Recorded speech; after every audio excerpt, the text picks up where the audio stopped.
National Fire Radio. Hey everyone, welcome back to the National Fire Radio podcast. This week, the week of April 24th. This is FDIC week. I know so many don't ever make it out to the show, but if you do, come find us. We're in booth 13073 in the main hallway. We'd love to hear from you. We'd love to chat with you. We're going to be podcasting from the booth in conjunction with the 2448 podcast from High Vis Lighting. We are going to have such a great time. We got a project in the works with Rev Group. We got a project in the work with Mercedes Textiles and a few other manufacturers as well. This is going to be a banner week for us at National Fire Radio. We are fired up. Anyway, welcome back to the podcast. And this week during FDIC, we're going to bring you content live from the show, as well as our scheduled programming. So we're not going to miss a beat this week. While we're working the floor in Indianapolis, we want you to still enjoy the podcast. Give it a listen. Thanks for the support, and we appreciate everything that you've done. Like, share, subscribe to the audio channel that you listen to, and do me a favor, tell somebody else about the podcast, because, man, without your help and support, we're not able to grow, and you guys have pushed us to get better, be better, and we appreciate that support. So I'm going to shut up and get off to FDIC. This is the week of April 24th. Enjoy the podcast this week, and we appreciate your support. We'll check you later. Jeremy, National Fire Radio. This episode's brought to you by Teledyne FLIR. Teledyne FLIR is the creator of thermal imaging in the fire service.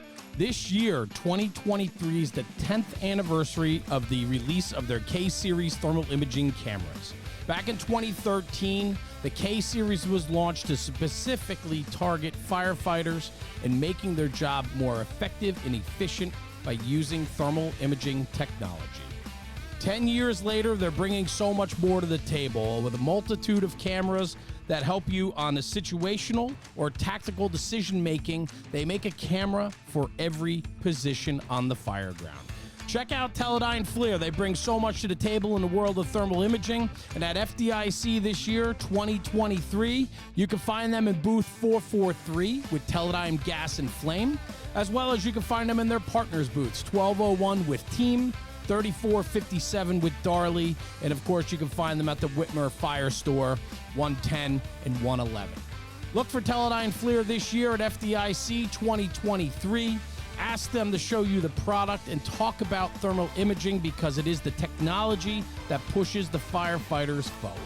Anyway, Teledyne FLIR, a great sponsor and a part of the National Fire Radio platform. This episode's brought to you by the 2448 podcast. If you're a first responder with an entrepreneurial streak, check out the 2448 podcast. Hosted by Sam Massa, who built lighting company High Vis LEDs. During his off time, he serves as a volunteer firefighter and professional EMT. Each week, we tell the stories of different first responder-owned businesses, from small startups to food trucks, to companies like National Fire Radio and Fire Department Coffee. Available anywhere you listen to podcasts. Go to the2448.com for more information. That's www.the2448.com for more information about this killer podcast. And if you're coming to FDIC this year, join us in booth 13073, right by the entrance in the main hallway, where National Fire Radio, yes, us, in conjunction with the 2448 podcast, will be teamed up for live shows throughout the duration of FDIC. It's going to be a killer week out in Indy. Join us at booth 13073, right in the main hallway, where you come right into the convention center. We're going to be right there live broadcasting throughout the week. Come see us. Guys, thanks for checking it out. Check out the 2448 podcast. And now, without further ado, the daily episode. Hey everyone, Jeremy, National Fire Radio. Welcome back to the podcast. Today is going to be a lot of fun. Walt Lewis, the assistant chief out of Orlando, Florida, the founder of one of the founders of the Fraternal Order of Leatherhead Society, the Fools, which we all know. His big brother John was on the podcast a few weeks ago. He's a New Jersey native. He's a task force leader for Florida Task Force 4. And the list goes on and on. Walt, thanks for joining me, brother. Absolutely. Thanks for having me, Jeremy. So this is cool. I've known your brother a very long time. The podcast was a lot of fun with him to catch up. I haven't spoken to him in quite some time. Had him on the podcast a few weeks ago. And then I had the pleasure of being your roommate in Maine a few weeks back. And we spent the weekend in a condo together, yet we never saw each other once. Yeah, it's funny how that worked out. We were like two ships in a night. Did you even sleep in there? Like, did we? I don't know how this happened, but like, I didn't hear you or see you the whole time we were there, other than in like the classroom or at the conference. It's pretty funny. I had to say the same thing. So I mean, there were so many great people there. It was hard to run into everybody you wanted to. Yeah. So you had your group that you were hanging out with. I had my group. I know the one group that went down the street to do the after party after your awesome speech that Friday night where you taught everybody's class. Didn't you cut out on that? You weren't even in the room when I gave that, were you? I was dealing with some work issues, so I was calling back to the firehouse. But I got the updates because every time I come back in, every 10 minutes I'd come in. You were teaching everybody else's programs, in just small snippets. So I would go back out. So that's why we all offered you our programs. You did such a great job. Oh, here we go. Wow. We got to start off strong. I had no idea. I felt so guilty. Like I had no idea. Man, you were there to fire us all up, and you did a great job. 100%. But I didn't know that Jay Dixon and Rich Driscoll's program was very similar in a lot of regards. I had no idea. So the next morning I'm sitting in their class and I'm like, oh my God. I thought they were busting my chops the night before. Oh, Jeremy, thanks for stealing our class. And I go, what are you talking about? They're like, oh, don't worry about it. You did a nice job. Then the next day You'll find out tomorrow. Oh my God. I wanted to climb in a hole in the corner. I was like, oh man, this is bad. But I mean, ultimately the message is this, right? Push the job forward. Let's get excited. Let's get fired up. That's why they brought me in there that Friday night to fire people up. Hopefully I did my job. I think I did. And the message is powerful, right? Like, let's be excited about the fire service. This is what it's all about, man. Absolutely. You started off strong, and they had a great message too. And anytime you're doing any teaching and stuff, somebody's gonna, there's very little new under the sun, right? Well, that's it. So you're going to end up saying, somebody's going to say something or maybe present it, and you're going to present it a little different from me. Maybe my message connects a little better. They did a great job of having enough flexibility in content that they presented their own program in their own different version, and exactly that. If you heard it twice, great. It's better than hearing it not at all. Yeah. And it was different versions, and some guys were in the room when the other guy wasn't. So it all worked out great. Yeah. But yeah, Rusty took great care of us. I love the condo that he set us up in. Oh, those guys are phenomenal. I'm going back next year. I'm going to sign up as a student. I'm going to try and wear like a mustache or something, sneak in. Yeah, right. So nobody sees me, and just soak it all up because I love being in those environments. But I had no idea you were there. I came in, brought in my suitcase. This is pretty funny. And I snuck into what was going to be the smaller of the two bedrooms. I'm like, I'm just my first time here. And I don't want to leave a foot. And I go in, and you've already conquered that room. Of course, man. I'm not taking the big room. You're a chief, man. I had to salute you when you walked past me. You're an ex-chief. Are you kidding me? You got seniority in chiefing. Yeah, that's a whole different animal. Are you kidding me? Get out of here. I'm like, Walt Lewis is here, and I'm rooming with him. I'm like, oh, I got to get this guy on the podcast to begin with, right? So I was like, I better take the small room. I'll butter him up, and this and that. And I ended up not even seeing you the whole weekend. So not a big deal. Apparently it worked. Yeah. But I didn't bring my collar brass with me. So, I love that. Well, listen, man, thank you for joining me. But I did enjoy sitting in on your class and hearing a lot of your message. And I know it was a scaled down version of it, but it was pretty powerful. And I want to get to that and your message and a lot of what you talk about. But I kind of want to just start at the beginning too, right? I mean, you got a lot of accolades under your belt. Being an assistant chief of the Orlando Fire Department currently, just you said promoted within the last few months. That's got to be pretty exciting because Orlando's no small department. I mean, this is an urban department that has plenty of big town and little town problems, and you're there and in an assistant chief position, man. I mean, you're wearing every hat, right? So I want to get to that, but I want to find out the roots, like how you got to where you are. I mean, accolades like being an assistant chief of a busy department, being credited with being one of the founding members of the Fools, which I think is just wild, and I want to talk about that. And then everything else that you're involved with. I mean, obviously, it's a lifestyle and a passion for you. Where does that all come from? Well, it goes way, way, way back. So in my intro in that program that you're mentioning, leadership points, one of the first slides is me at 4 years old getting a pedal car, the firefighter pedal car, and my brothers, Greg and John, who you hosted on the episode 103. Yep. Yeah. So, I had some great involvement young. So I was growing up around firefighters. And I didn't know any different. I grew up with garbage trucks and fire trucks, and I was going to do one of those two jobs because it was cool trucks and you rode on the back, Hell and yeah. just fire trucks were less smelly. So fire trucks seemed to be more appealing. But the Volley Firehouse was behind the neighbor's house across the street and over the railroad tracks, close proximity. It was just always a joy to go there. And I'm glad they never gave me the door code because I'd have snuck in, I don't know, a couple hundred times. But we'd poke in, we'd look in through the windows and look at the fire trucks and the mystique and the romanticism of the volunteer fire department back then growing up. Sure. And in the early 70s, mid 70s of Jersey, it was a different time, different era. And I certainly miss it. But building on that and going forward, my brother, Greg, I remember him being a volunteer fire department, the excitement of the calls coming in. The 6 o'clock whistle was the alert to be home. By the third whistle, if you weren't, there was a wooden spoon involved. Oh, I love that. And Yeah. and then just John getting into the business as time went on. But my father was a police officer and a volunteer fire department. Yeah. And he was also a World War II veteran. He served in the 100th Infantry Wow. and served in Europe. Yeah. Left out as a staff sergeant. Very proud of my father.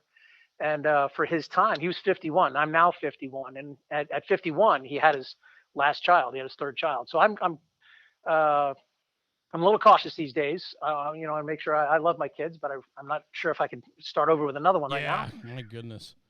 Because at 62, he moved to Florida at a mandatory retirement age, and Walt Lewis apparently is a change agent in many ways, because his name is associated to legislation that had to change so that Walter A. Lewis could retire with having a son in the household, so the pension could carry the benefits to his child who was still in the home. That had never right? happened before. Yeah. Oh my gosh. Okay. So somewhere in some annals of the New Jersey legislature, Walter J. go. Lewis is listed in there, and for a good reason, I think. That's awesome. And so moving forward, moved to Florida at 10 years old, and my eldest sister Jerry had also moved to Florida a few months before with her family. And so there's quite a range. So if you allow me to elaborate, Yeah. my oldest sister Jerry was being born when my father was going to World War II. I was being born as Vietnam was ending. So Wild. all in that span, my father had 3 kids. My mother had 4. Yeah. But they had each had 2 and 3 when they got together. He was a police officer in town. He would see her and catch up with her quite a bit. And ultimately, they started dating after their respective. She had gotten divorced. His wife passed away. And they collectively brought the families together. It was like a Brady Bunch. Yeah. Dun, dun, dun, dun, dun. Exactly. Except we didn't have the 9 squares. We only had 3 bedrooms. Yeah. So everybody had to fight for a place to sleep. Yeah. And you're the And, youngest. I mean, you're the scrappiest of all. You got to fight for yeah. your share. But the beauty of it was my brother's 9 years my elder, my brother John. Okay. And everybody else is beyond that. So when it got to they were- getting older to do stuff, everybody else was moving out of the Yeah, house, they're out. starting their families. So the blessing was I got a lot of my father's time, a lot of my mother's time that Wow, they okay. didn't get because they Mhm. were always doing 2 and 3 jobs. So Yeah. What you was know, it? there's a What was it like? I mean, so speaking about your father and how impactful he was on you, and then having that time, but I have to think too, your brothers in the fire service too, in that volunteer fire service, it had to be a real impressionable time for you. I mean, I can only imagine being 9 years old when your brother's 18 and he's a volunteer fireman. I mean, you got to be looking up at them and thinking like, man, these guys are it, right? Oh, absolutely. I mean, I remember running into guys, that I still know now that I'm still connected to on Facebook that I have no idea, but I remember the names. I remember Al Carroll. Sure, I remember I know Al, Frankie, absolutely. right? Hackensack. Yeah. Right? So, and even the Krazier family, where Bill Krazier was killed in the Hackensack Ford Yes. fire, Okay. was good friends of my parents. They were in the Knights of Columbus together. So, and as you know, being in that Metro New Jersey area, northeastern area, there's a lot of family rooting Yeah. that has gone over hundreds of years. And when that happens, you have a lot of interconnectivity. And as a result, almost everybody knows everybody. And you might like them, you might not. You might, might be related in some fashions. But Yep. there a lot of people knew each other. And the town I grew up in, I couldn't do anything in that town before it got to my house before I got there. Oh, I was the same way, man. My father was mayor. My father was police commissioner. I mean, like, he was a councilman. Like, I didn't stand a chance, bro. I didn't stand Yeah, a the Don's chance. kids were fine. Yeah, right? So there's no good. Yeah. I mean, as You soon either as going I to be the get- worst of the worst, or you're going to be good. Yeah, that's right. That's right. So, we had to choose that path. So hopefully I chose correctly. I think I did. But I get that. And there was something about that, though, that small town feel, man. I feel like that was so impressionable upon me, though. And it's like that civic-minded household that I grew up in. My father was Yes. always in the public service. My mother volunteered for the ambulance corps for a few years because she felt that she needed to do something for the community. And just growing up in a house like that, and I'm sure your house was the same, your father being a police officer in the town and so on, it's just a different type of upbringing than a lot of my friends had. Yes, but go back to that time. You could live on one paycheck. That's correct. Yeah, Life was a little 100%. simpler. Houses were cheaper. Most families had one car. We didn't have the lifestyle of today where we brought up our need to have two paychecks, three paychecks coming into the house. But that's the way the world is these days. Yeah. But back then, absolutely, my father worked, and he did 2 and 3 jobs growing up. I remember being a plumber's assistant and doing some of the other stuff, working security guards, doing certain jobs. But my mother, like yours, worked in the volunteer ambulance squad. She was a big advocate in that until we moved out of town, Right. and I tried to even join down here when she had the ability. Right. So that civic mindedness was always there. I saw it in the example, and as we grow up, we learn by modeling. That's one of our greatest influences, right? Yeah. So we see the goods, we see the bads, and we see people that come out of broken homes, as we label it. They tend to have a tough leg up to try and get into a better position. So I am blessed to have the opportunities I've been given. I'm disappointed when other people are given great advantages because of the rough life they have chosen for themselves. Now, sometimes they don't have an opportunity to go another direction. Then definitely we need to help everybody we can. But for all those people that work hard, that push forward, that do a great job, if rewards come to them, they've certainly earned them. And yeah, it's up to us to help everybody because everybody deserves a chance. So 100%. I've been given some great opportunities, and I'm very blessed for it. Well, but that's it. But I'm also a firm believer too that you a lot of the times you can make your own opportunities too, right? And so I know people are given and afforded different opportunities, but you can also make your own also. And I think that's Absolutely. important, and that's an important thing to talk about in the fire service is how you have the ability to make your opportunities if you go about things the right way, right? And so Absolutely. On. So, yeah, good. So, go ahead, please. So that's like my role today is to help people make those opportunities and help capitalize on their good decisions. Help them move forward, right? Because my time's finite with the fire department. We'll talk about it a little bit later, but absolutely. So everything from back then all the way to now has been choices that I've made. Not all of them been good, and that's part of living and learning. 100%. But that's the way life is. It's choices, and then also how do you manage those once they may not be the best that was for you. But given great opportunity, moved to Florida. A couple of years later, find out about what was called the Junior Volunteer Program, just the same as an Explorer program for the local fire department. And again, great modeling, great leadership to be around guys like Cliff Dewey and Jim Stables and other guys that advanced on to just be great mentors in the agency. And eventually, here I'm sitting on the hiring board with Palm Bay Fire Department. I went to fire school on their support, and now I'm sitting on their hiring board. I scored really well on their hiring test. And here's 5 guys that taught me all through the Explorer program, the Junior Volunteer Program, and they're saying, well, why should we hire you? And my answer back was, well, because you trained me. So I mean, what better answer can I give them? Right. So all I could do was giggle, and I got the job, and I was very blessed to have that opportunity. And Dave Green, the fire chief of the time, did a fantastic job of running the Palm Bay Fire Department out of the 80s into the 90s. Doing what he did with his other support, Art Fawcett and Tom Connect and so many others, but making a small town, rapidly growing city into the fire department it was, but had 4-person engine companies, 5-inch LDH, frontline engine companies out of each firehouse. While they were kind of sparsely spread apart, he did a good job of setting it up so that it started strong and stayed strong. And it still stands that way today. And Palm Bay Fire Department is a very good fire department. I got great friends that work there, and I'm very proud to say I started there in my paid career. But going back even a little further, when was that? Was that like the 90s, right? Mid 90s? Yep, that was 92 to 96 prior to Orlando. But before that, I was a volunteer in Malabar Fire Department. Okay. So I graduate high school, I turn 18, and I want to do what they did. I can't be a volunteer anymore. The program kind of dissolved. But I wanted to be I wanted to be engaged still. I still had that passion. Sure. I still, had the taste. So I got into the Malabar Volunteer Fire Department, 15 square mile rural, a lot of urban interface town. And it was a mix. It was a couple of college kids, my best buddy, Mike Stallings. And then later on, a few others, Creed McClellan, his dad was the volunteer fire chief. He was a couple of years behind us. But he would ride his bike up to the firehouse and we'd hang out. Kenny Ireland, Tom Redmond, Aaron Rhodes. And now you take those same names and you move forward 30 years. Now we're all assistant and district chiefs It's of our pretty cool. respective agencies. Yeah. Me and Stallings has got on with Palm Bay together, or Melbourne, Orlando together, and Creed, one of my best buddies. I relieve him in the morning running the shift. Wow, that's So cool. if you'd That's told us very back cool. then, Yeah. yeah, you'd have told us back then what we'd be doing now. We told you we'd be smoking crack. But Well, let me but ask you. life So is that. during that time, then, I mean, so the roots of New Jersey followed you, obviously, to Florida, and the fire service bit you, and so you hopped in, volunteer, you get hired, right, and so on. Was Yep. Florida in that time period? Were they going through the growth process? Like, was that, because I know there's been tremendous growth in Florida over the last few decades, right? So, like, Absolutely. was that an explosion time for Florida? A lot of people from the north moving down there and so on?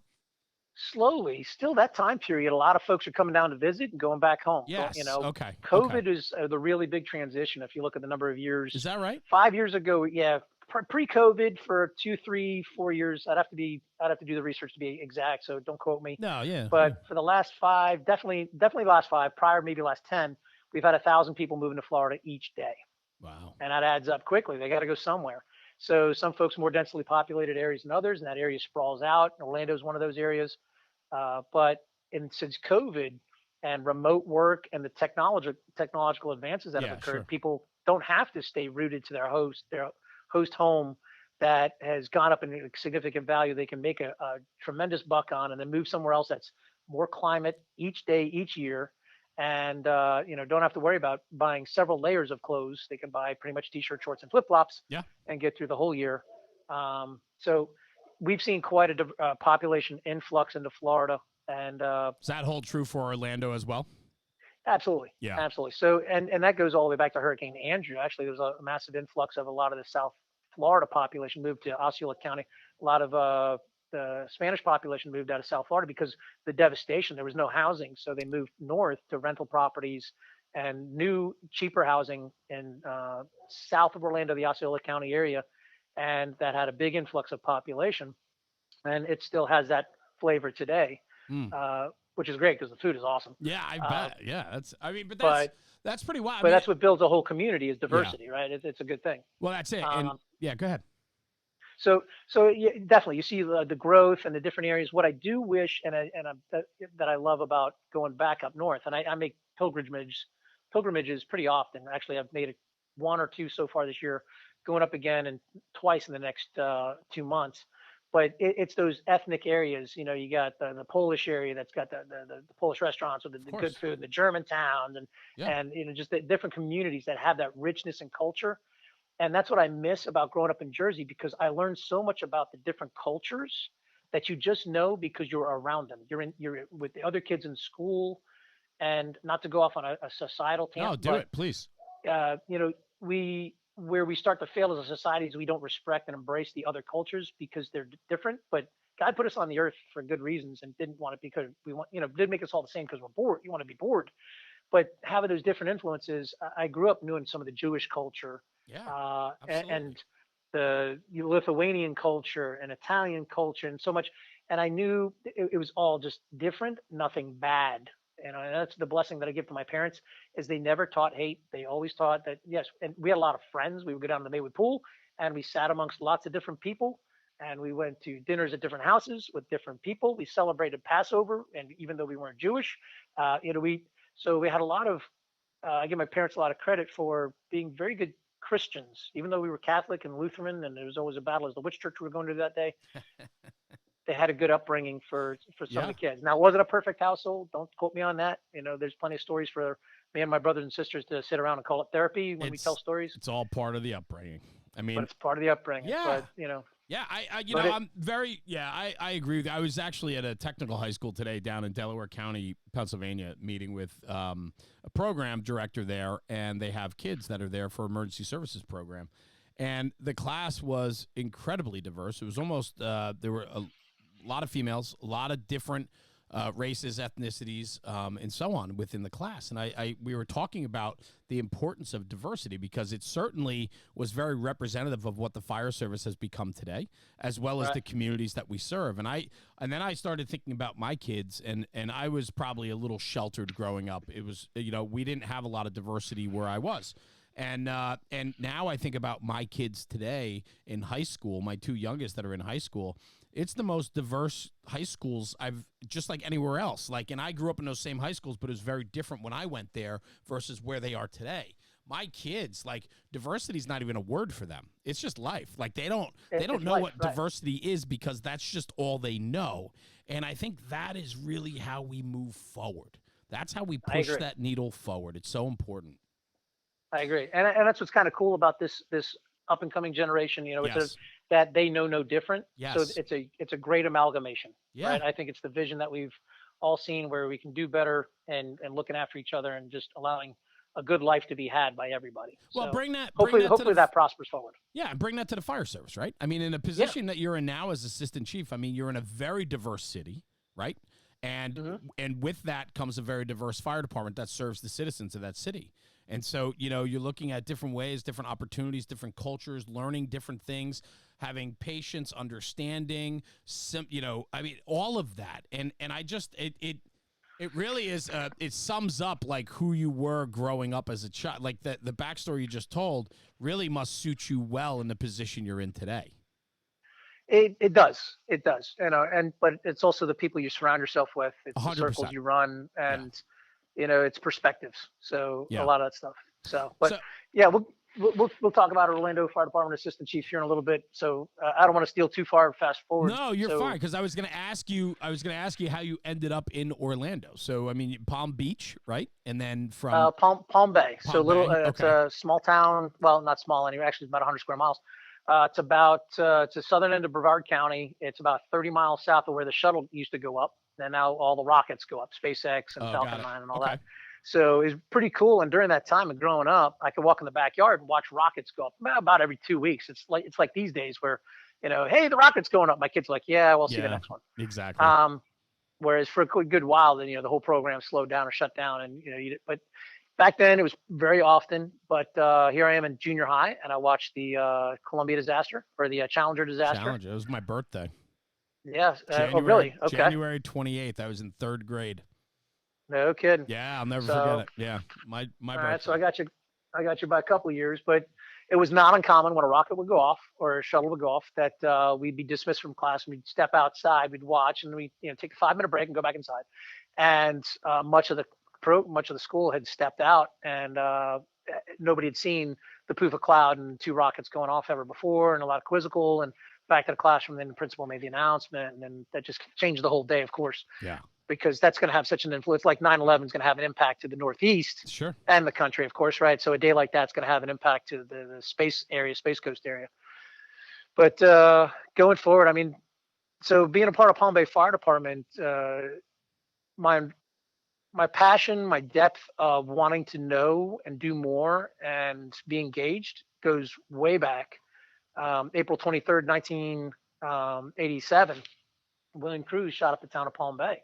He went on a shooting rampage. He was frustrated with kids cutting through his yard. His wife was sick with cancer. He's trying to sell his house so he can afford the bills, and just could not tolerate it anymore. He'd met his Really? max and overflowed, went outside with weapons and started shooting up the town. Killed two police officers, This four was 80, civilians. 87? 87. Yep, I Okay. was. So April 23rd. I was not 16 yet. My father still had to drive me to the firehouse, and the only way I knew of any of this is I look out the window and I knew the fire department. I'd studied it so much, had so much passion. I see Rescue 84, which was a town bought, community bought ambulance and staffed with paramedics so that they had a better chance of getting advanced life support care.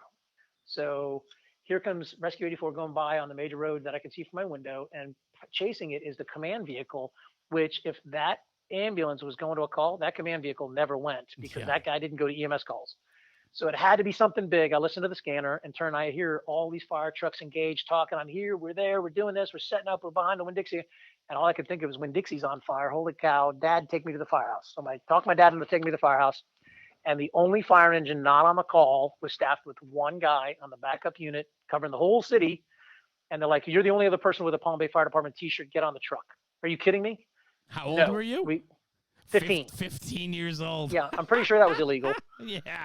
Oh, that's awesome. So they toned out the town of Malabar, sent the volunteer company down to backfill, and nobody called 911 for 6 hours. Thank God, because they would have got the worst of service. But I think everybody was honed into the problem, Yeah. and our town was under siege. And we Yeah. had massive influence from Patrick Air Force Base, SWAT, Melbourne Police, all kinds of FHP, all these because of a gunman in town. We had not really encountered Asher events or active shooter events Sure. before, and two police officers were killed. But one of the greatest acts of bravery I'd seen were from some of the EMS service of that time. Now, the police officers did a phenomenal job of engaging the shooter and couldn't kill him, but they captured and contained him, and he stayed held up in the Winn-Dixie.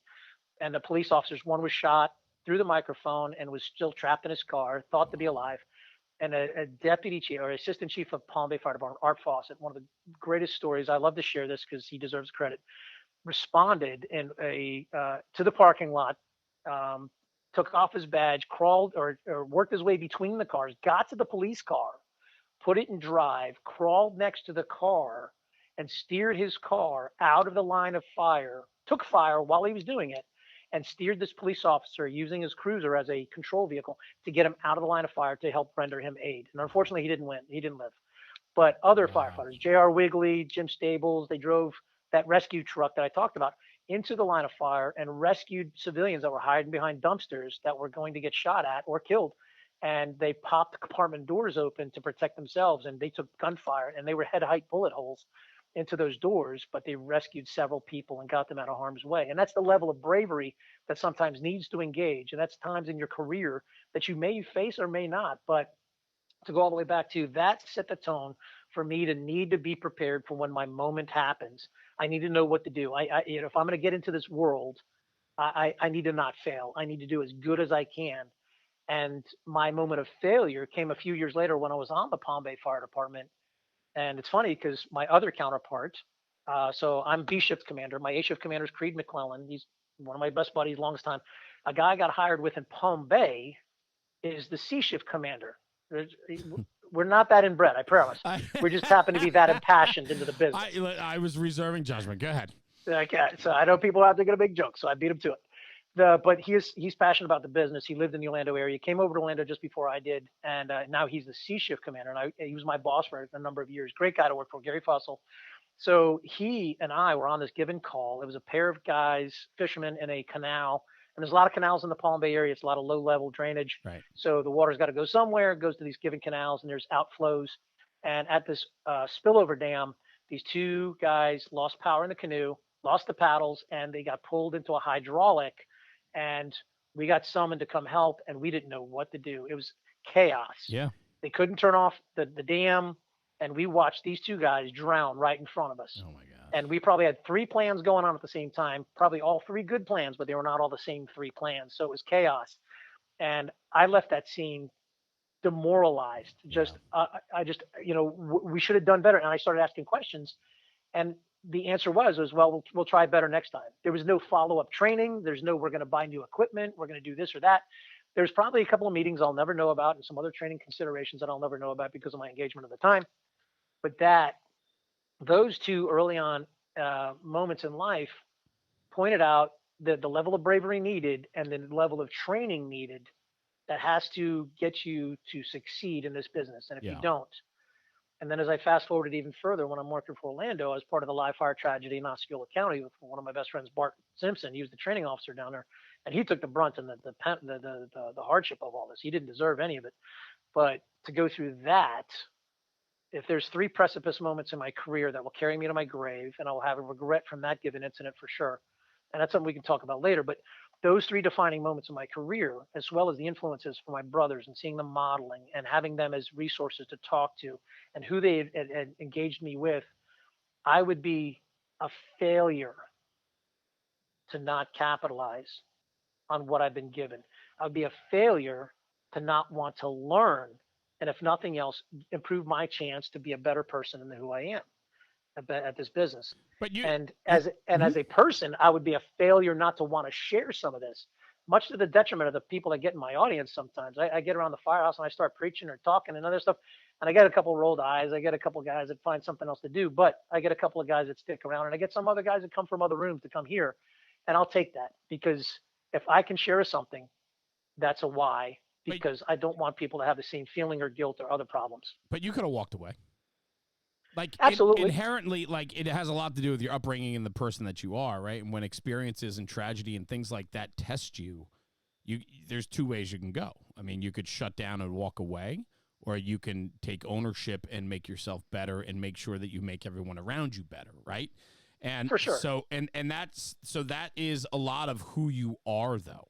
I mean, it's, those are moments that were very pivotal for you, but without that support network and foundation behind you, you would never been able to take what you endured and turn that into positives and its triumph over tragedy, right? And so, For like, sure. yeah, that's powerful. For sure. This episode's brought to you by Fast Rescue Solutions. Fast Rescue Solutions was created with the mission to develop products and training that surpass currently accepted industry standards and that meet the operational challenges of the real world. Their mission is, always has been, and it always will be to revolutionize rescue and save lives. Fulfilling both the mission and the vision, the Fastboard is a disruptive technology in rescue, invented by 28-year Philadelphia firefighter Eric Allen, who has over 20 years in the Philadelphia Fire Department Special Operations Unit. Nationally, the average time for rescuing a downed firefighter is 15 to 20 minutes using 5 or more members.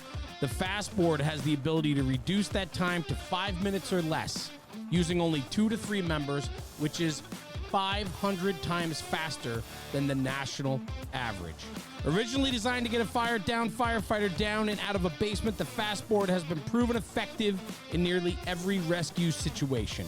RIT, confined space, trench and ice water rescue, hazmat, mass casualty, and the list goes on and on. Its simplicity and versatility make it a game changer. I've been calling it a game changer for the last 5 years, and it truly is changing the way firefighter removal and rescue and civilian rescue is being done.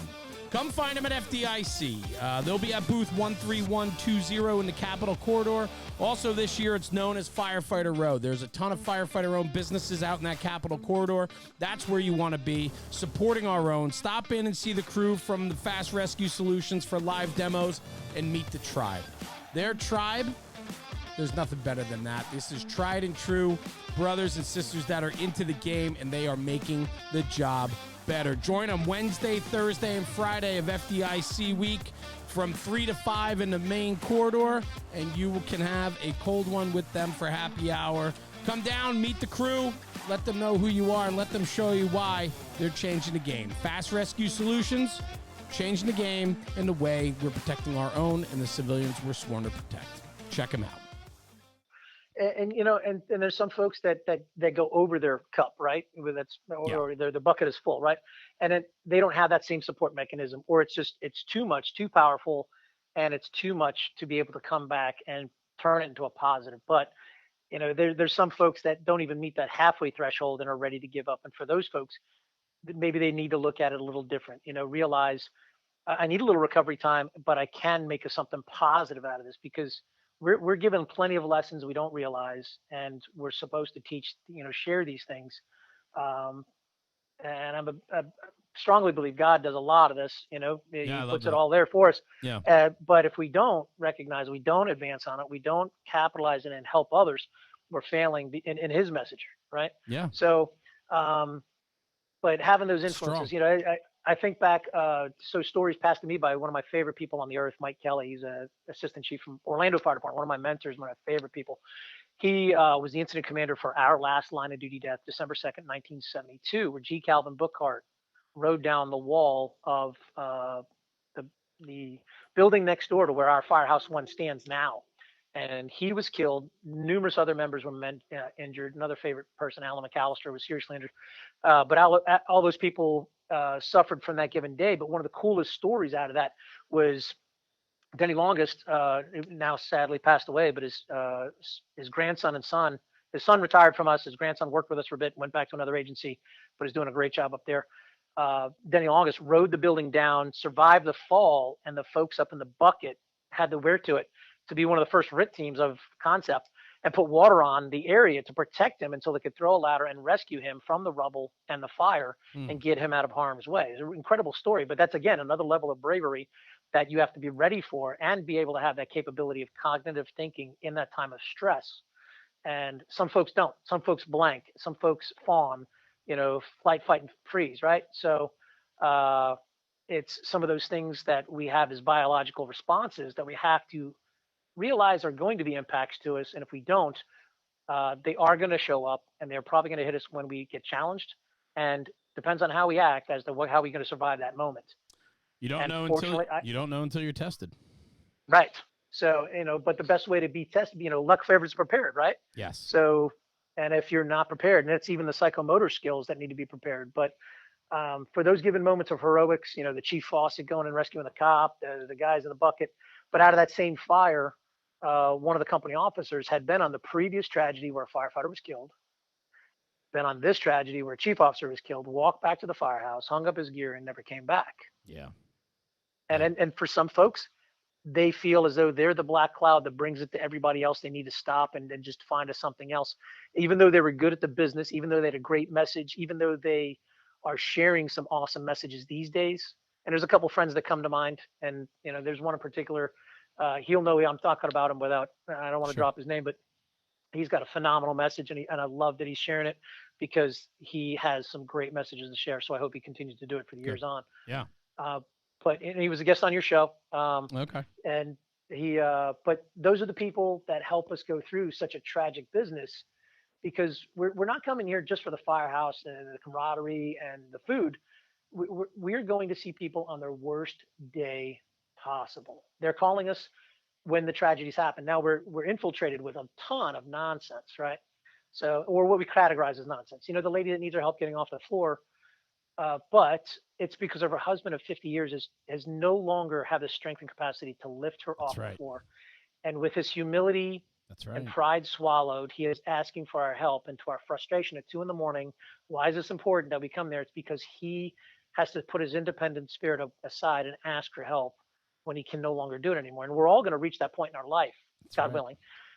But so to go to that moment and to serve in that capacity, realize the value we can give, it is almost as heroic as that of rescuing the child from the fire, because somebody's in that harm's way and needs and is asking us as a human being, please help me. Yeah, it's powerful.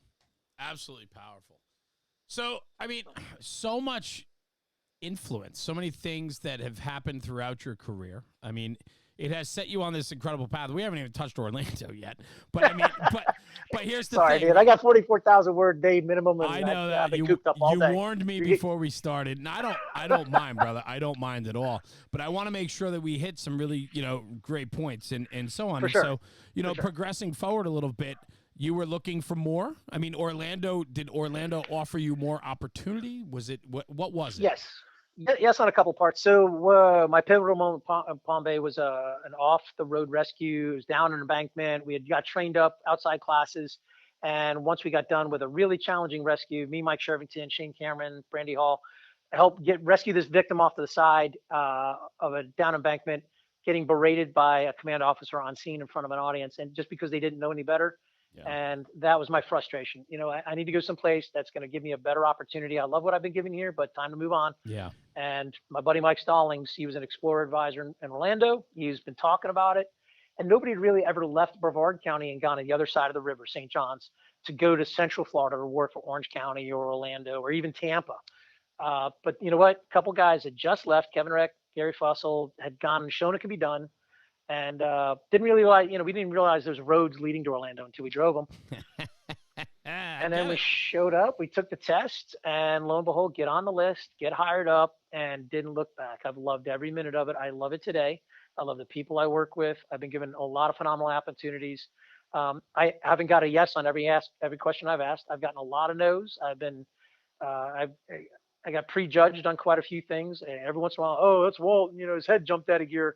Well, I don't know about some of you guys, but my box that I get to make decisions in is pretty damn small. Yeah.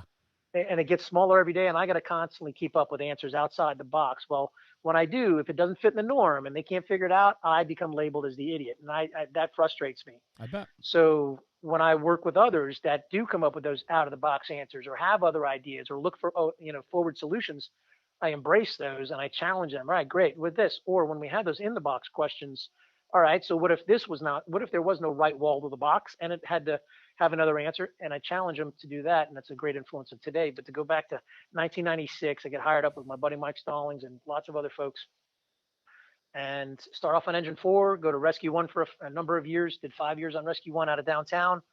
Was partnered with Steiny Man. I love having him as a partner. He's a legend in the Orlando Fire Department. The patch from Station 2 is what's called a Steiny Taz. He had gone to a fire. The nozzle got shot off the end of the hose. It wasn't loaded properly. The nozzle fell off the end of the hose. Right. So instead of shutting down the line and getting another line and stuff, he cupped the end of the hose with his hand and pushed into the fire. No shit. Yep. And then him and his partner, Rick Walker, driving back from an EMS call, smell smoke, circle the area, find a house on fire, call it in, run in unprotected, rescue a bunch of kids out, and get them there before the room flashes over and the kids would have died had they taken the time to dress out and go in. So it just those challenging moments that are, within the window of what you should do or maybe what you shouldn't do, or, these are the kind of people that are the fire service lens. And I got to work with a bunch of them in Orlando. And now my time is getting to a close with Orlando.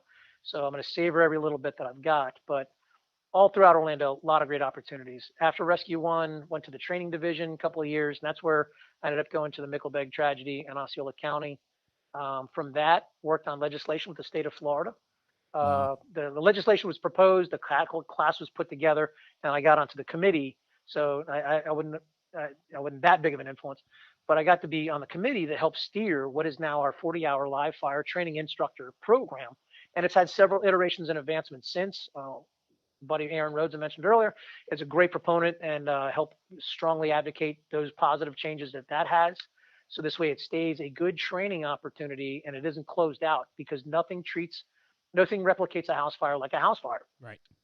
And if we strictly train in burning buildings, we will fail ourselves, because all you're doing is playing in the playground. You're never going out on the play field. That's right. And you're not going to be out in the regular world. So there is that crawl, walk, run. But if you only stay in the crawl, you're never going to be ready for the run. And all you really, to me, you're debilitating your people, because you're going to put them in a sense of failure, or you're going to give them a chance of failure, because they're not going to be ready for the real environment. They won't know what to look for because it was such a sterile environment before. So because of that LFTI program, because of everybody's work on it currently to keep it strong, we're advancing forward and keeping that still in the Florida inventory. But that's up to the agency to give. And then moving forward a little bit, and prior to the live fire tragedy, while I was on Rescue 1, sitting at Mike Gilbert's house in Merritt Island, we're sitting in the backyard. He was best buddies with John Simpson. John Simpson, nicknamed Bart, is you know Bart, right? You know all these guys. Yeah, absolutely. Oh yeah, he'd be great to have. I was with him last year at FDIC. He came in and sat down with me for a few. We chatted in the booth. We were podcasting at the booth, but I told him I do want to get him on the show. Story yeah, too. It's only a matter of time to get him on. Yeah, he's got great stories, a great life to share. Man, he is phenomenal. But so Bart was one of my training officers at Palm Bay. Gilbert was a few years ahead of us in Melbourne, and he was one of the mentors for Mike. So we all were palling around at the time, and we're hanging out in Mike Gilbert's backyard. And we start talking about, we keep taking these classes and doing stuff and going to conventions and learning, and it wasn't as prevalent these days. And you had to spend your own money to do it. A lot of people would call us, oh man, you guys are a bunch of fools for spending your own money and wasting your time to go to these classes that you're not going to use. You're never going to use. You're never going to use a rappelling rope to get out of a house in Palm Bay. Well, if I ever need it, I will have it. So taking all these classes, doing all this stuff, and getting nicknamed, Stallings picked it up. He's like, fools, you know what? We need to embrace that. And he figured out the moniker. And it took a few minutes and a few beers to come up with the idea of the Fraternal Order of Leatherheads Society. And that's where it spawns from. But it was the passion that drove it. And we kicked around the idea. Wouldn't it be awesome if there was conventions, what year trainings? Was that? 96. 96. Actually, a little bit right around 96. And a little after. So you can go to the foolsinternational.com website, read all about our history and see our people and pictures and stuff. And now we got a great leadership on there. Ben Flegel, actually, Ben just, I don't want to brag too much about Ben, but completed a really phenomenal program. So, but check out all the people that are on there. If you're not part of a Fools chapter, if you want to stay passionate in the fire service, go to the website, look up a chapter near you, go to the left side, find your state, find chapter near me, and you will find a group of firefighters that should have the same passion as you, because that's what we were born from. We were the 10 to 20% of the people in our agency, or not even that loved the job, that wanted to learn, that wanted to train, that wanted to be better, but were ridiculed by the people that were truck drivers and ranchers and fishermen and everything else but a firefighter outside the business, and it carried over into the fire department. And that in the fire, they treated the fire department like their day off, Yes. and they frustrated the crap out of us because they didn't see the same stuff that we did. They didn't see some of those guys were on the same fisherman drowning call that I was on, and they were fine with it, and I was not. Yeah. So I wouldn't tolerate that degradation of that loss of life to let it to be devalued. So out of this, these guys are creating something cool, and I jumped in. Kenny Ireland, Tom Redman, Mike Gilbert, Stallings, Bart Simpson, and myself. We started the Six. We started doing little conventions in Orlando. There is no way sitting in that backyard and coming up with all of this and then pushing it forward that you could expect for it to grow into what it became. Not one bit. It advanced way beyond our dreams. Now kind and of it was quick. It scaled quick, did it not? Yeah, it actually did. So Yeah. really what helped propel it, and sadly, was 9/11. We became a clearinghouse of information. We had the scrolling website where you had the chat room. Yeah. And that was where people were like, hey, how's this guy? He's okay. He's accounted for. And it says stuff like, what about Champo? He's okay. Mike Champo, he's good. It's Greg Einsfeld, we haven't heard and stuff. And Greg joked about, actually, he got listed as a line of duty and killed in 9/11. He's like, that's the easiest list I got on, the hardest one to ever get off. Jeez. Yeah. But thankfully, of course, that he survived. But so many people lost their lives. And that was not one bit the intent of our website, but it was a chance to share with people who was doing okay, and it was there definitely not a capitalization. We've been approached numerous times to give our membership list to sell it out for commercial purposes, and have never done so. And right then we could have made $100,000 around that time period, and that was back then. Yeah. So that's a lot of money back then to sell our membership list to just for commercialization, and we did not. So the interest is pure, and it should always stay pure. So, but it certainly grew quickly. A lot of people took interest in it, and the Ocean City, Maryland Fools called some guys up there and said, hey, you guys got to have, it's pretty cool that you got one big group of fools and it's national and there's a lot of places and stuff. But have you thought about making chapters? Because how do you keep up with everybody? And it's like, what a genius idea. Light bulb moment, right? Yeah. Yeah. So they started the first chapter, and then we looked at it like the IFF. There's going to be an overarching, there's going to be international, but then there's going to be chapters everywhere. And we set the bylaws. We went legit. We set it all up. We had financial consulting. Fortunately, Mike Gilbert's brother, Matt, was a big influence in helping get that squared away. Ellen Brown got into it with her husband, Dick. Dick was a retired captain from Hollywood, Florida, and she was in the police department. They were phenomenal with helping us get organized, because you asked the six of us to organize a Yahtzee game. We're going to run up with 3 dice, So she was able to put it all together. Wow. But she really helped us build it and create it to what it is. So she owes we owe an enormous debt of gratitude. Let me ask you this. I mean, the group was built on a sole mission, right, of promoting one another and promoting the job, right? Brotherhood, training, and tradition. Yep. Yeah, and so and the brotherhood carries over to any side. It's always just the positivity. Sure, and the tenets of that cannot get lost, right? And were you guys at all concerned throughout the processes that, like, we really can't lose sight of what the message is? Because a lot of times when things scale, it gets a little loose, and you can lose your focus. Was there ever that concern, or did you guys ever lose your focus? We did our best to write the bylaws, so that was always the focus. And then we'd get complaints every now and then. We'd get a complaint from a member like, hey, the 5E board member, I want to join, but there's no close by chapter. The one that is won't allow me to join. Yeah. The 5 of them have their own clique, and they don't like me, and they won't join. So we have to investigate that sort of thing and find out what the story is. And turn out, sometimes that's the circumstances. It's 5 guys that don't like that guy and they won't let him join, and that's not what it's about. We got to educate. Other times it's that other guy wants to use us as his commercial vehicle to sell his wares and just take advantage of us, and that's got to be, So there's 8 billion people in the world. Not everybody's nice. So we had to set it up so that it could be as best as possible. But that's the whole purpose of the executive board, and to have other assistants in there to help manage it and steer it in the right direction. But that's where the annual convention comes in very handy. it's a benchmark. It's a chance for the convention leaders to come together, for the executive board to come together, for the presidents and the executive staff of the given chapters and members at large to come out and to share experiences. And if we find that there's chapters that are not doing well or not following the guidance of what is determined to be the morals of the fools, then they're shut down or closed. Yeah. We've kicked people out. We've been party to lawsuits. We've been named because some groups treat others badly or suspected as treated badly. And then we got to look into some of that stuff just to make sure it's pure to the organization. Yeah, right. And so, and almost every single time, I don't know of one where any lawsuit has come to where we have done wrong. It's just because when somebody feels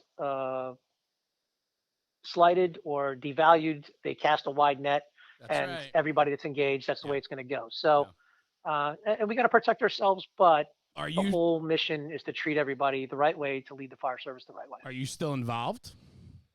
So I'm a executive board member emeritus. Okay. So I figured as much. Yeah. yeah, I'm the old man in the room. You know, I just kind of hang out. I got a T-shirt, I have to but think. great respects. It's got to be Great a lot respects of, to guys like Bob Foss Sure. and Ben Flegel Sure. and Chris Bednarek and just other guys that are running the organization. That Rob Fisher's all over the place. I don't know how that guy's. I don't think the guy has a house really. He says he lives in Vegas. I don't think he It's does. funny. Well, I gotta say, it's got to be fun for you to sit back in the room with some of the original guys. Your buddies that you still see regularly, right? I mean, this came from a bunch of guys sitting around, having a lot of laughs, and really enjoying what the job really was meant to be about. And then now you get to sit back all these years later and really look at what that has become. I mean, it's Well, I look know at Rusty Ricker with New England Hell Fools. yeah, I mean, coming up to absolutely. see that, what a great program! Everything they're doing. And I was so enthused to come up there to see guys from the tip of Maine down to Boston, Yeah. everywhere in between, driving hours to come to this Canada. convention, hang out, Canada. Canada, Yeah. to come from all over to be a part of that. And then there's plenty of other chapters that are very similar. Palm Beach County, they were a very active chapter. They're trying to get back to life. South Florida Fools, Mickey Tefexis down there, got a lot of stuff, cool stuff going, firing people up. But that's the whole thing. It's passion, and it's going to be cyclical. My engagement at certain times, I was the merchandise guy for a while. I was sending stuff out because I had the availability, and then availability wasn't there. Somebody else had to take Sure. over, and that's part of it. But as long as the mission keeps going, that's the as long as the mission, the message keeps going, the mission is there. Well, I think what's incredibly powerful about it truly is I know for a fact that some of these fools organizations and their members, their members are eternally grateful that this organization existed. It saved their careers. It saved their friendships, their brotherhood, the camaraderie, the love of the job. So many people are in places, volunteer career, where the job just doesn't get promoted like it should be. And Right. people are always looking for something more. And I say this all the time about the Fools organizations, is that if you're in a department and you feel like you're at wit's end or it's a dead end or you just can't find commonality of people with the same passion that you have for firefighting, I promise you they're out there. You just got to go get them. And chances are the Fools are an organization that certainly represents what you're looking for. Go get it. Absolutely. Go be a part of it. Absolutely. And the challenge, one of the questions that came up in the panel board at the Orlando Fire Conference, we were doing a podcast for we're doing a podcast for. Sorry, I have an No, you're animal in good. my backyard. No I don't worries. even know what it is. So I'm scared for my life here. No, For go a ahead, second. man. What is it? A gator? so- Florida. Probably, guys. yeah, yeah. Jesus, Well, get out I'm a of Florida man, so That's I can fight it. No crazy. problem. That's crazy. Yeah. Wow, you got New Jersey Devils. That's the way it is. Supposedly. But so here we are doing the podcast, and one of the great questions with Corley Moore for Firehouse Vigilance, another great message source. Sure. So here's a great question that comes up of, how do you sustain your passion when you're the only one that's passionate? And then so for the Fools, it's find another one, Yeah. find somebody else, another pea in the pod, and it might be in another firehouse on another shift. And if nothing else, the two of you pal up and go to classes together and somehow maybe connect. But if nothing else, it makes maybe somebody else in your firehouse that doesn't know about the passion, and just be the source, be the lighthouse. How many ships did not crash into a shore because the lighthouse was there? So be the lighthouse, and sometimes you can steer some people in the right direction. And plenty of days that lamp needs to be polished, the lighthouse needs to be restored. All those things need to be done to maintain, and that's you. That's that time away from the fire service. And One thing that I caution against, and it was a long time ago that I had to learn the hard way, is what I love about the fire service is everything about the fire service, but also my wife has done a great job of teaching me is it's not everything in my life has to be the fire service. Yeah. So my wife is phenomenal. My wife, Michelle, and my two kids, well, I actually have three kids. Riley, my eldest, he's 26. He's out of the house, living a great life in St. Augustine. But my son and daughter are trapped in my house right now. They're 10 and 12. I John love and it. Peyton, they do a great job of teaching me or reminding me that I need to play Monopoly and video games and guitar and stuff that's not firefighting. And I want to inspire them to work hard, to do what their passion is. And if they want to be passionate like their mom, who runs a fantastic wedding and floral events business and she impresses me tremendously, what she's done. But if they also want to be passionate like their dad and be in the fire service or in a service involvement, we will steer them in every way possible. But as parents, we want to push them in that right direction. But they ground us to remind us that it starts at home first, and with a strong home foundation from what my parents taught me, what my brother and other Yeah. siblings taught me, Yeah. that here I move forward and I can do all those other things because of who I get to be here, and that these people will always be here when I have my rough days, like today. I had a fire last night. I had two great chiefs running the show. I had very little engagement. It was the first alarm fire. I didn't have to take it. But I like going to fires. So I go to the fire and hang out, and it was a dilapidated house, a 2-story, and it would not allow us to get inside to do overhaul. So we had to set up a couple tower trucks and fire watch overnight, and big hassle. I hate to do that under the troops, but it was a needed function. It's part of the business. But as a result, I'm up and I'm helping stay up to help manage things. So that means coming home and my family shifts their calendar because daddy's tired and I'm going to sleep for a couple of hours. Meanwhile, my daughter's sick and she needs tending too, but Yeah. she gave me the time I need because everybody understands each other's needs That's right. and the love that is in this household. And that's a lot because of my family. So I wouldn't be who I am without them. I listen. I mean, all of that is so powerful, and it's that just speaks to how important it is to be open, honest, upfront with your family, and include them in what you are and who you are, Yes. and so on. I mean, I know that's very powerful. I heard you speak about your family up in Maine when we were there, part of your class. You were just talking about that and how influential they are on you. And I talk about it a lot too. If you're not good if you're not good in your life, you're not going to be good in the firehouse. You gotta be squared away with your spouse. You have to be squared away with your children, and everything needs to be on the up and up. And you need to have control of your life in order to have control at the firehouse. I mean, I'm a firm believer in that. It goes Yep. hand in hand. Oh, and a lot of the reason why we want to be good at this job is so that we have a better chance of coming home to them. That's right.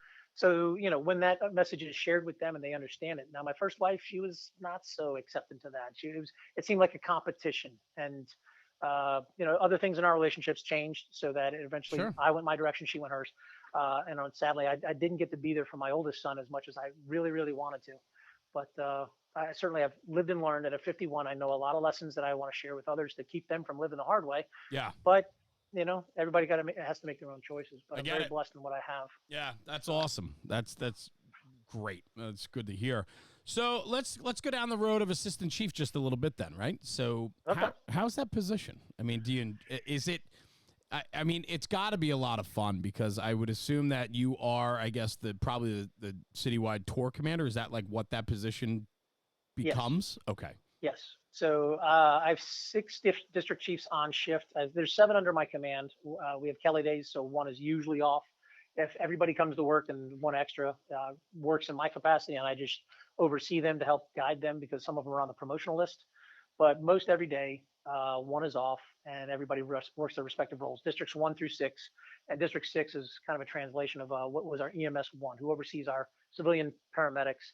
Everybody else has their responsibilities in districts. So we have two chiefs that respond to calls out of our house, and then I'm the above for the citywide tour commander. I have 17 firehouses, but to be honest, the Orlando Fire Department has 17 firehouses, and nobody works for me.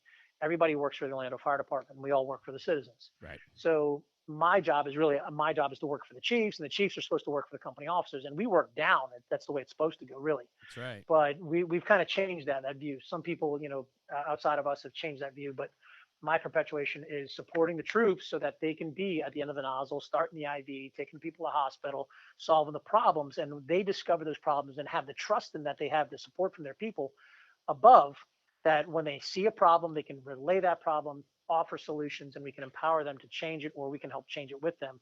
And that's what we should do to always make things better. and that's changing every organization. But as an assistant chief, my favorite part is I am one of three people in the world that get to be the assistant chief for the Atlanta Fire Department on any given day. Love that. I've got four other counterparts that serve as assistant chiefs in the fire department. Also, Jay Maddox is our computer and IT guy, and that does not sound like a very romantic position. But if he didn't do the job he did, That's we would come right. to a screeching halt, dude. Absolutely. So he is phenomenal, and he's a smart guy, and I love his patience because he has got such a great dry humor. He definitely makes things happen. But our training chief, Aaron Rhodes, he just got promoted, went there. So excited because he is definitely training minded. He's going to make things great happen. Paul Plogger just retired, so he's enjoying a good life outside the fire department. But other guys in each capacity: Chris Mullen in EMS, Adrian Fernandez in our recruiting position, but Gary Fussell, Creed McClellan, and myself each get to be shift commanders. And there's probably 1,000 people easily that would trade roles with whatever they're doing in their capacities to take my job any Yeah. given day. Yeah. And I try to keep that in mind. In the days that I get frustrated, the change didn't happen fast enough. I didn't get a yes on of this. It didn't come through the way I like it. You know what? It's still, this is the way it's got to go. This is the business. And sometimes I got to sell catch up to people in white gloves. That's right. I don't like having to sell policies that are going to be a challenge to our organization. But the fire chief has a vision, and I have to trust in that vision. I have to trust that all the things that he's going to do is going to be for the best of the fire department. Now, the challenge for us is that he's on probation, for the lack of a better term. He's still in his first year. He's an outside fire chief, which is a rarity. We haven't done this ever, except for the last two, hired from the outside to have a fire chief. So he's kind of learning us. We're learning him a little bit. But he comes from Dallas Fire Department. They're a good fire department. They've got some great things, and he's got some good vision. But it takes a while to get things going. I couldn't jump into a new relationship with a lady with family of kids and stuff, and all of a sudden we're doing all these 100 things. I got to build into it. So he's doing that now, and it takes time and trust and development, and that's part of my role. But it's also under my command. I've got two brand new chiefs that are a couple of months in their position. They were great fire officers. They're just doing a new role. I got a chief that just retired, a couple others that are young in their positions. So there's a lot going on. Some days I feel like a water bug. Do you love it? I do, because I love the opportunity to go to the firehouses, which some guys, they're happy to just kind of stay home and stay reserved. I love going in and going for the engagement. If there's anything that's a great barometer for a chief, is to walk into a firehouse, and if you're offered a cup of coffee, the opportunity to sit down with the troops, and they come to the room to listen, that tells you a lot. Sure does. If you're not offered the cup of coffee or the glass of water, or hey, chief, you need any help with anything, you better take inventory of what's going on. So it could be organizational stress. It could be how you talk to people. It could be your reputation and how you've been of a person. And those things are not going to change quickly. But whatever you can to change, you should change. Because it's something. Yeah, absolutely. I mean, there's so much there. Oh my gosh. I mean, to be able to, I mean, I guess, how was that for you, the transition, right? From going from fireman to company officer to a chief officer now to, I mean, you are on quite a pedestal, and I don't mean that in a weird way. I don't mean that you're better than anyone else. What I'm saying is, I'm not. Well, of course, right? But a chief walks into the building, it's very different, right? And so, but to be welcomed, and you talked about it before, where you like to sit and chat and talk. And how else are you going to learn what your people need if you're not visiting and getting to know them? How else are you going to be able to lead them if you're not listening, if you're not in that trench with them to understand that there's, rumblings about this, or we need this, or it would sure be great to do this? Like, you need that feedback. And the only way to do that is to be there, be present. Right. So, and I look at my modeling from my early years in Orlando Fire Department. Jimmy Reynolds, Tim Griner, Jay Griner's brother, Shannon Raybon, John McCormick, even Kathy Miller. And it's just a lot of people that have been over the years that have been involved in our agency, that have cared about the people, and whatever role they were given, they may not have loved it. They did the best job possible. But every chief you ask us, everybody asks, who's one of the most dominating personalities that you want to emulate? Tim Griner name comes up almost every single time, because he treated people kindly, but held them accountable. Firm, fair, and consistent was always his model, and it's exactly what I try to do. And you're right. I could come in, I'm king for the day. I could come in and say, hey, wash my truck, do this, take care of my trash, do more. I can get away with that maybe once, 2, 3 times. Right. And after a while, what's going to happen to the troops? Are they going to do that because they want to do it, or are they going to do it because I'm telling them to do Yeah, it? 100%. And are they going to do the things that I need them to do on the outside? So it's how you treat people. So I've been treated good. They treat me good. I try to treat them good. You know, And I apologize, when bad things happen, when we had a mandatory guys, example. So go back to district chief. That was I liked it. I really like the job I got now. I love the job I had before. I right. really loved the job I had before that. Company officer, definitely. You're riding the rigs. You're immediately working with the troops. You see immediate effect, all that good stuff. But if you want to impact your agencies, and this is where a lot of guys get frustrated, is that, oh man, our agency needs a change. We need better leadership. We need this and that. You know what? You be the better leader. You step up, encourage more people at your level to move up, to Right. be the change that needs to be. Because Yes. if you stay a company officer, you're only going to change 2 or 3 people. You're not That's going to right. change the organization. So I volunteered to do that. I don't love the job I have. I'm loving the job I have. I have a great boss. Craig Hewlett treats us very good. He's very firm, fair, and consistent. He's got a mission also, but we have to lead a machine, and we got to constantly oil it and service it and take care of this and replace some parts. But the machine's going to continue going, and you can replace me and put somebody else in my position. So it's going to be up to how good I want to do it Yeah. and how happy I am when I'm done. But if I don't treat people good along the way, that machine will fall apart. And I'm sitting here for the last hour listening to you, and you keep name dropping a lot of people. And it makes me think, and I've been sitting here the whole time, and I'm like, man, he keeps talking about people, people, people, people. You keep mentioning their names. It's important to you through your delivery that you acknowledge them and you talk about them. How important is mentorship? I mean, all these people that you list, you can list off their traits and qualities and characteristics. They've all had an impact on you. How important is that to you? And how important is that to somebody listening to this episode that is seeking a mentor, seeking somebody to learn from or to be tutored by? Talk to me a little bit about that. so mentorship is true, is huge, and they don't have to necessarily be a fire service mentor. It's just a person in life. Yeah. But it all comes down to the qualities of what kind of person you are. So we gravitate to each other, and I think we talked in the pre-show is an unselfish business doesn't tolerate selfishness well. So when we have like minds and people that care, and that's one of the best traits as a chief officer I think we could provide is to care. When we care, we're going to find the reason why something needs to improve, and we're going to do our best. And we can be tenacious. That's another favorite word. Is we're going to carry the message through. We're going to carry the mission through.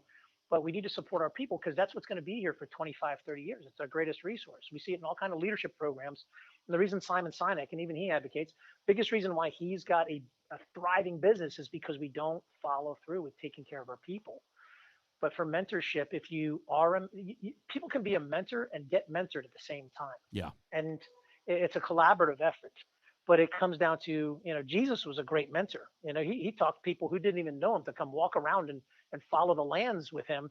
Hitler was a great leader. Bad message, totally different from what Jesus gave, but he was able to capture people because he inspired them into following something. Now, definitely a bad message, so don't follow that message. Yeah. Follow the first one. Follow the Jesus message. But you find somebody that aligns their values to yours, but has something to offer. And sometimes it's guidance, it's uh, affirmation, it's understanding that the way I'm feeling is the right thing. And that's where go back to the fools is to have that alignment with other folks that have similar minds, similar passions. It reminds you that it's okay to love this job, to okay to be good at this job, to want to train, to want to advocate for others to be good at the job. And a no right now may not be a no later. So sometimes it's going to be, I got to know, or the person says, no, I don't have time for that right now. Can I come back to you? Yeah. But I'm very privileged. I take it as a greatest compliment, and I thank these people. But there's quite a few firefighters, and I'm very humbled. And this part I don't like, but you asked the question, and I don't know a better way to share it. There's several other firefighters from not Orlando that we speak often, and they're like, hey, can I ask you questions when I run into problems or when I've got questions about stuff? Can I ask you? And to me, that is a tremendous compliment Love it. because it's easy for somebody under my command to have to come to me because, well, That's right. I'm in an office next door. That's a convenience for one of these people to see value in something that I can offer them. But I also offer to them, don't just come to me, find others so that you get a consensus, so that if my way of thinking is way different from others, that I don't steer you down a bad path. But I would like to think that mine and anybody else that you would seek would be similar. We may say it differently, but I'm very humbled. I'm very honored that some of these people would consider me for the opportunity to talk to, because I get just as much value out of them to ask those questions by getting the opportunity to chat with them and learn what is another way that I can help take care of people. Yeah. So, Yeah, something else you said too, which I thought was pretty powerful, and I really never heard anybody put it this way, and it makes perfectly great sense to me, is that it's okay to have many mentors, meaning you keep listing all these different people because of all the different traits and characteristics that they've shared with you and they've rubbed off yeah, on you, or they provided something that was negative and you're like, I don't want to do it that way, right? You learn from these people, and it's okay to have multiple mentors with different messages because it allows you to figure out who you truly are, right? yeah. And I love that. I absolutely love that. It's a nice way to put it. So what was really cool? A cool moment in Walt Lewis's life, and I've had millions of them, but a cool moment like earlier today. Phone rings. It's Chief Jerry Tracy, retired battalion chief, 49th Battalion. Right? He's calling me. Yeah, it's cool. So and it's our connectivity. It's over the years. It's because of my brother introducing me to a lot of people through FDIC and the Jersey Fire Service and all doing influences. But he is he's one of my favorites, because he will, if you ask him a question, he'll take the time to talk to you. He doesn't brush you off. He doesn't, he's not. Are you from where? The Funiac Springs Fire Department? Oh, that's nice. He will take the time to sit and chat with you. Yep. And I've gotten that from a lot of the great names that are out there. And I'm just Walt Lewis, dude. I'm just little I Walt pinch Lewis. myself every freaking day. Right? Look at all the Every day. people that you know and get to be around and share all this with. This is awesome. It is absolutely if you asked me 5 years ago if I would have the people on speed dial that I do, or people that I chat with daily would be friends and colleagues and brothers and somebody that I admire, or they come to me with questions or thought, like, it is just unbelievable. And I think it's a really good way. We've been going for quite a while, and I know we've just scratched the surface. So I think there's going to be a part 2 coming down the road. I promise you that, Chief. No doubt. But I want to say this because it kind of like packages up the whole conversation here, right? We talked about the fools a lot. We talked about mentorship. We talked about your career, and you're like, man, I'm just Walt Lewis, and I'm a lucky guy. Like I'm just grateful for the opportunities that I have. And very early on, we talked about making your own opportunities too. And all of this is that. I mean, this is all packaged up into like the highlight of this episode right now, is that as you and I we pinch ourselves with the relationships we've built, the people we talk to, how these people make me better, all of that, right? It's all because we've done the groundwork. We're putting in that hard work, though, and that's a big part of this that we can't skip over, is that, opportunity comes because of also hard work and passion and drive, and we all need to have that.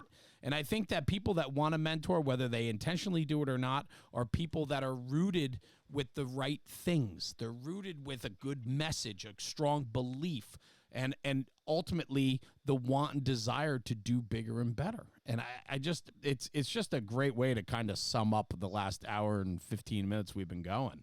I love it, man. I absolutely love it. Strong. Good. Well, I appreciate the opportunity to share it. Yeah. And it's with guys. I mean, so again, like you said at the start of the conversation, my biggest influence, my brother John. He's in the fire service, 9 years my older. He had his tragic moments in fire service. Check out his episode. Yeah. But he's also worked to make it better and to follow his lead. But he's never made it like, hey, follow my tail. He's always walked beside me. Yes. Wow. Yeah. Yeah, So, I love that.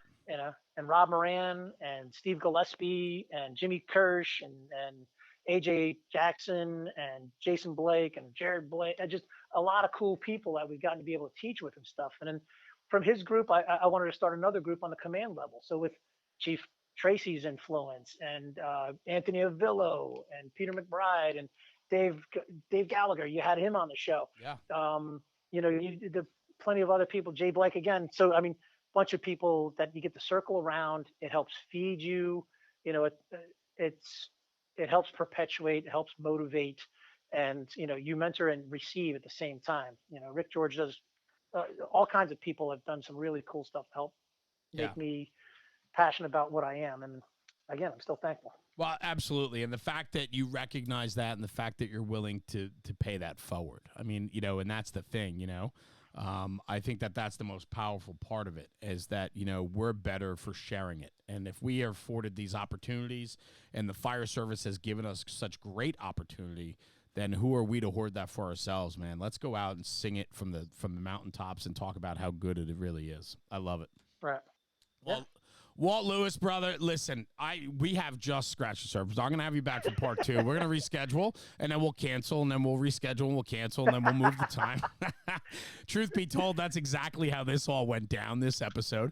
But, man, that's life. Life gets in front of us. But as you said earlier in this episode, it's, your spouse, your kids, your family, and everything else. I mean, that's really what matters. And so, brother, thank you for just sharing some time with me tonight and telling a little bit of your story. And yeah, for sure. Thanks for having me. Yeah, we're definitely going to get you back because I there's so many things that I want to talk about, even just firematically and operationally. I mean, I know how passionate you are about the job. I know Orlando has presented you unbelievable opportunities, along with a lot of tragedy, but a lot of triumph as well. And I'd love to capture some more of your story. So I will definitely get you on for part 2, and that's going to be soon. We just got to get through FDIC first, and then we'll get you back on, and we'll do another 44,000 words, brother. Appreciate you. Sounds great. Yeah, I'm looking forward to FDIC, seeing you and everybody else up there. Yeah. If nothing else, it's just that camaraderie of the whole week, and just the recharging the batteries. It's always talked about. So absolutely sad to see Chief Halton's not going to be there. I'm looking forward to the tribute. Yep. Chief Rhodes is a perfect follow up. Yeah, I haven't met him yet, but a leader. Looking forward to meeting him. Yeah. And but disappointed not to see Bobby this year. Sure. But definitely a major influential person in the fire service. But without a doubt, Chief Rhodes and Diane are going to do a great job of what FDIC and good. It's going to be. Yeah, looking forward to it. I look forward to seeing you there. Yeah, Chief, absolutely. So thank you again for joining me tonight. I truly appreciate your time. Stay right here. Don't go anywhere. I'm just going to sign off the podcast, and I'm going to come right back to you, okay? All right, sounds good. Thanks. Yeah, thank you. Everyone, thank you for tuning in for another episode of the National Fire Radio Podcast. Stay tuned for episode number 2 with Walt Lewis, Assistant Chief out of the Orlando, Florida Fire Department, original founder of the Fraternal Order of Leatherhead Society, the Fools, and a host of other things that he's done along his way. I think we only got through like 4 chapters out of a 20-chapter book. So stay tuned for episode number 2 with him coming shortly after FDIC. We're going to record another hour with him. But Chief Lewis, thank you for joining me. Guys, thank you for joining us and listening to the good word, because ultimately at the end of the day, we got to talk about this job, because when we do, we make the job better. Anyway, thanks for tuning in. We'll see you at the next one. Jeremy, National Fire Radio.